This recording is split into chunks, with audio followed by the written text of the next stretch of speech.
በስመ አብ ወወልድ ወመንፈስ ቅዱስ አሐዱ አምላክ አሜን። በዓለም ላይ የምትኖሩ ኦርቶዶክሳውያን እግዚአብሔር ልጆች ሰላም እግዚአብሔር ይብዛላችሁ። ይህ ገብረ መስቀል ሚዲያ ነው። በሳምንት 2 ቀን ማክሰኞና አርብ እየተማማርን ያለነው በተከታታይ ስርዓተ ቤተ ክርስቲያን ነው። እዚህ ስርዓተ ቤተ ክርስቲያኑ ላይ ንስሐ የሚለው ክፍል ላይ ደርሰናል። እንግዲህ ለሰው ልጆች ምን ያስፈልጋቸዋል? ንስሐ ያስፈልጋቸዋል በሚለው ደረጃ እየተነጋገርን ያለ ነው። እንደው መጽሐፉ ላይ ያለውን እያነበብን እያብራራን እንማማራለን። የንስሐና የኑዛዜ ስርዓት ይላል ርዕሳችን ነው። የንስሐና የኑዛዜ ስርዓት ሰው በሰራው ኃጢአት ተጸጽቶ ኃጢአቱ ይሰረይለት ዘንድ እግዚአብሔርን በሐዘን በልቅሶ ይቅር ይበለኝ ማለት ከንስሐው በኋላ ኃጢአት እንደማያደርግ አሳቡን ቆርጦ በመጣል ምሕረትን መለመን ይገባዋል። አንድም ይገባል ይላል። አንደኛ መቃብስ 26:5 ላይ ነው። ሰው በሰራው ኃጢአት እንግዲህ ስንማማር ንስሐ ማለት ራስን መፈለግ፣ መጸጸት፣ ራስን መሆን፣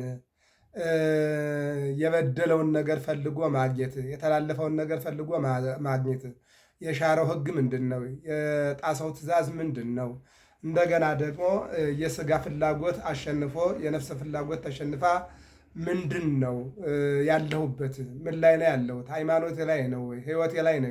ከቀልቤ ላይ ነው ወይ ያለሁት?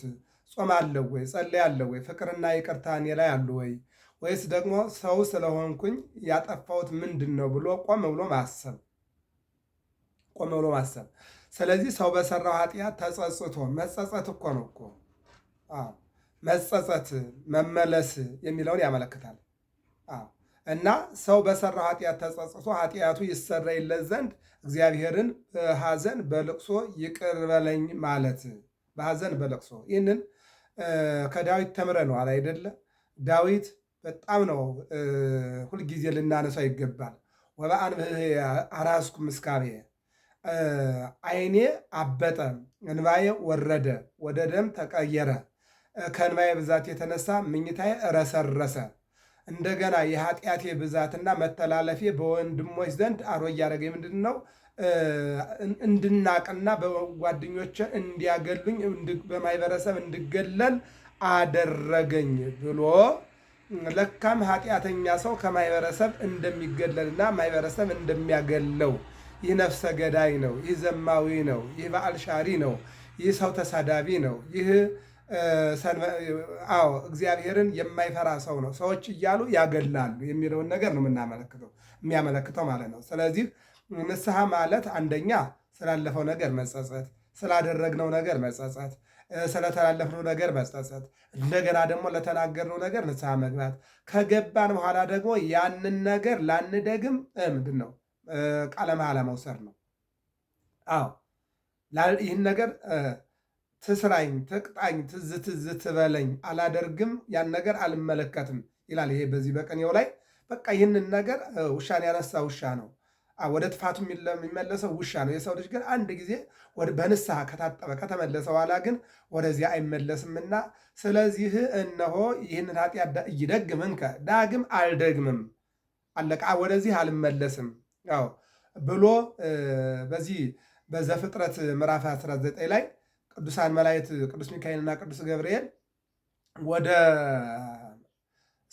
ሰዶም እንዳይመለከቱ ወደፊት ብቻ እንዲጓዙ ብለው ሲጋብዟቸው ሎጥ ከነ ልጆቹ ወደፊት እየተጓዘ ከሚነደው ከተማና ከነደደው ከተማ ከሚወርደው ዲን ራሱን ሲጠብቅና ልጆቹን ሲጠብቅ፣ ሚስቱ ግን ወይ ሀገሬ ሰዶም ሀገሬ ገሞራ እግዚአብሔር አምላክ ባላወቀው ፈርዶ ሀገሬ ሰዶምን አደረጋት ባዶ እያለች ወደኋላ ስትመለከት ባዶ ሆና ቀርታለች። እና ሰው ከተጸጸተ ከተመለሰና ንስሐ ከገባ በኋላ ወደዚያ ነገር መመለስ የለበትም። አለቀ። በንስሐ በኑዛዜ በስሬት ነፃ ሁኗል ማለት ነው። ያንን ነው የሚናገረው መቃብስ ላይ። ከንስሐ በኋላ ኃጢአትን እንደማያደርግ ሀሳቡን ቆርጦ በመጣል ምሕረትን መለመን ነው። ከዚያ ምሕረትን መለመን ነው።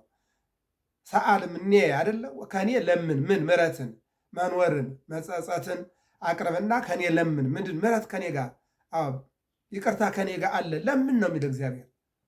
ለምኑኝ እንዴ ለምኑኝ የሚል አምላክ ይሄ እኮ ነው። ማቴዎስ 7:7 ላይ ጎድጉዱ ወይትራውረክሙ አንኳኩ ይከፈትላችኋል፣ ሰአሉ ወይትወሀበክሙ ለምኑ ይሰጣችኋል።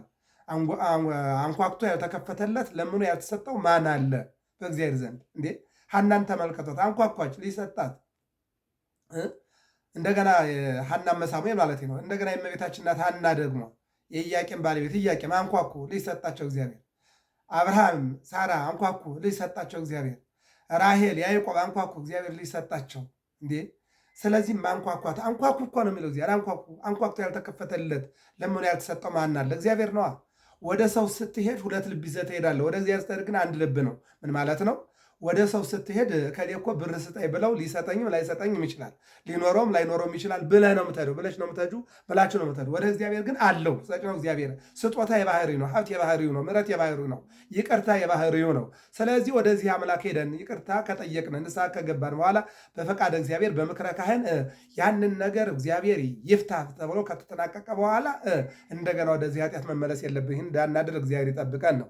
ይቀጥልና ሲናገርም ሲሰራ ያላፈረበትን ኃጢአት ሳይከፍል ምን መሆን አለበት? ሳይሰውር እያዘነ እየተጸጸተ ለካህን መናገር ልቡናውን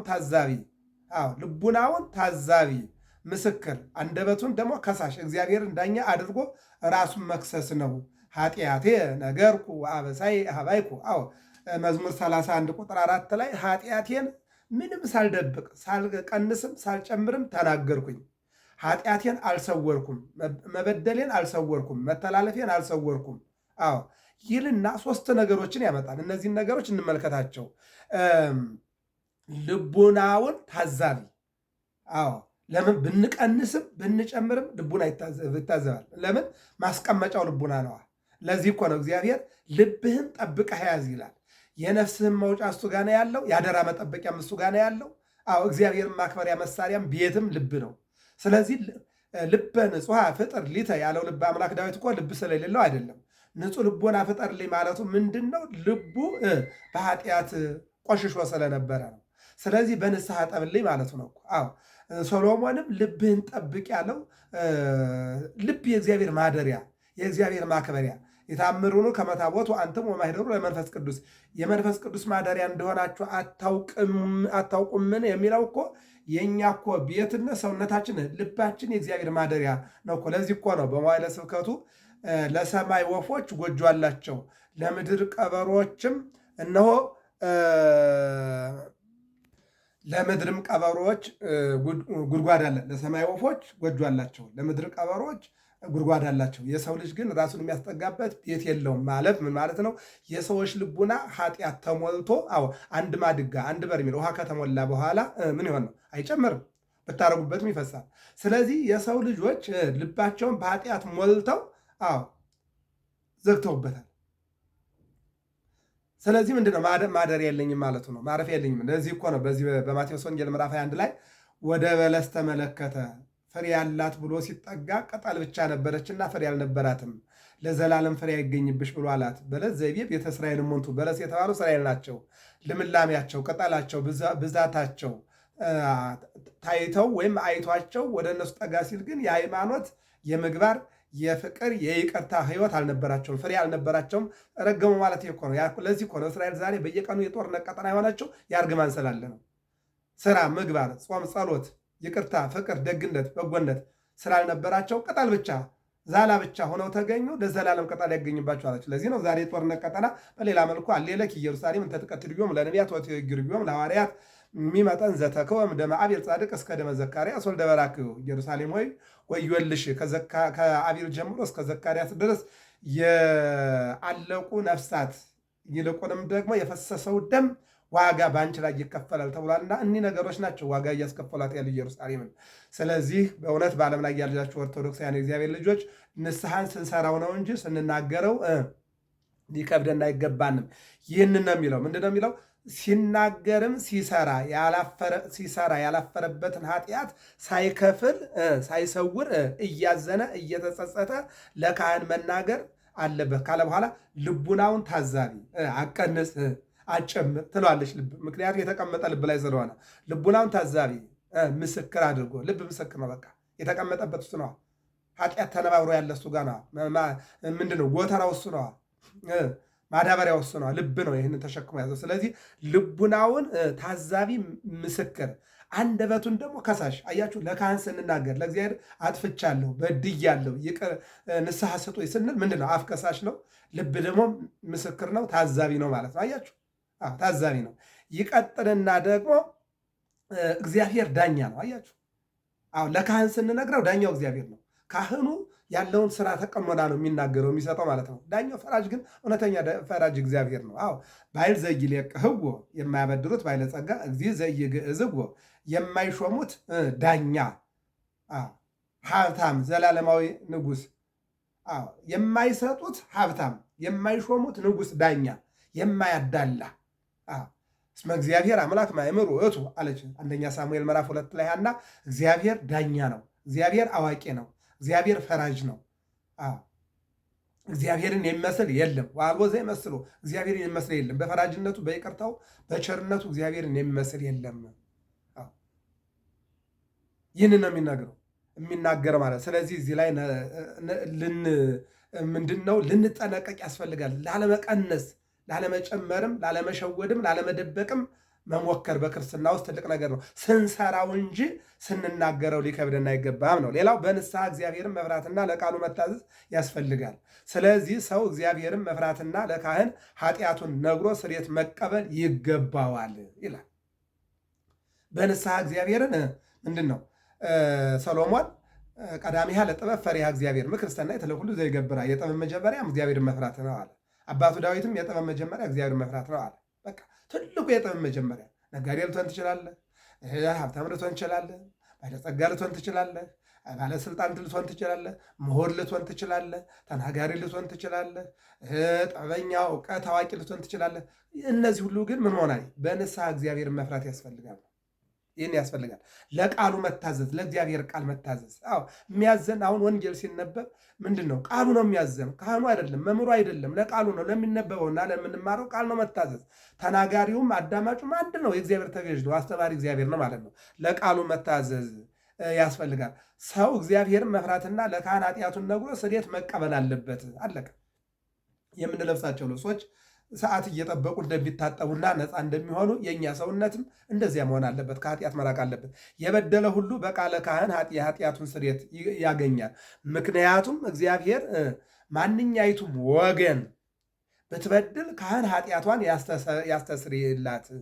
ኃጢአቱን የተዋችሁለት ይሰረይለታል፣ ኃጢአቱን ባትተውለት ግን አይሰረይለትም ሲል በብሉይ ኪዳን ሆነ በአዲስ ኪዳን ለካህናት የሰጠው ስርዓት ስለሆነ ነው ይልና ዘሌዋውያን 4:20 ላይ ለሙሴ እንዲሁም የዮሐንስ ወንጌል ምዕራፍ 20 ቁጥር 22 ላይ ደግሞ ለሐዋርያት የተሰጠ ስልጣን ነው። ምንድን ነው? የበደለ ሰው የተላለፈ ሰው ትእዛዝ የሻረ ሕግ ያጠፋ ሰው ለካህናት መናገር እንዳለበት፣ ካህናት ደግሞ ወደ እግዚአብሔር ማቅረብ እንዳለባቸው ይሄ የሐዋርያት ሥራ ምዕራፍ 10 ላይ መልአኩ መጣና ለቆርኔሌዎስ ለመቶ አለቃው እንዲህ አለ ይላል። ጸሎትህ፣ ምጽዋትህ፣ ልመናህ ወደ እግዚአብሔር አድርጎልሃል፣ እግዚአብሔርም ተቀብሎልሃል። ካህኑም እኮ ነው ንስሐህን፣ ይቅርታህን፣ በደልህን ወደ እግዚአብሔር አቀርበሃል፣ እግዚአብሔር ደግሞ ፍቆልሃል። ሌላ እኮ የለም። አንድ ነገር እንጨምር። ሕዝቅያስ የተባለ ንጉሥ የሰናክሬም ንጉሥ እገልሃለሁ የሚል ደብዳቤ ላከለት። ባጭሩ ቅጥርህን አፈርሳለሁ፣ ሰራዊትህን እገላለሁ፣ አንተን እማርካለሁ፣ ሕዝብህን አጠፋለሁ፣ ንብረትን እዘርፋለሁ የሚል ደብዳቤ ነው። ይህን ደብዳቤ ሲያየው በጣም በጦርነት ውስጥ ብዙ ጉዳት እንዳለ፣ የኢኮኖሚ፣ የሕዝብ፣ የሕፃናት እንዲሁም የሕዝብ ፍልሰት ብዙ ነገር እንዳለ በጣም በማስተዋል ተመለከተው እና እሱ ጋም ኃይል አለ፣ እሱ ጋም ጦር አለ፣ እሱ ጋር ሰራዊት አለ። አሁን የሰናክሬም ንጉሥ ከሕዝቅያስ ሰራዊት ላይበልጥ ይችላል። ነገር ግን ተወደደም ተጠላም አነሰ ተብሎ አይናቅም፣ በዛም ተብሎ ደግሞ አይፈራም። እግዚአብሔርን የያዘ ሰው ሁሉን ነገር እንትን ይላል ማለት ነው። እና ምንድን ያደረገው? ደብዳቤዋን ወደ እግዚአብሔር ነው የዘረጋት። አሁን ወደ ካህኑ ስንሄድ ኃጢአታችን ወደ ካህኑ ፊት ዘረጋን ማለት ለዚህ ያሳየን ማለት ነው።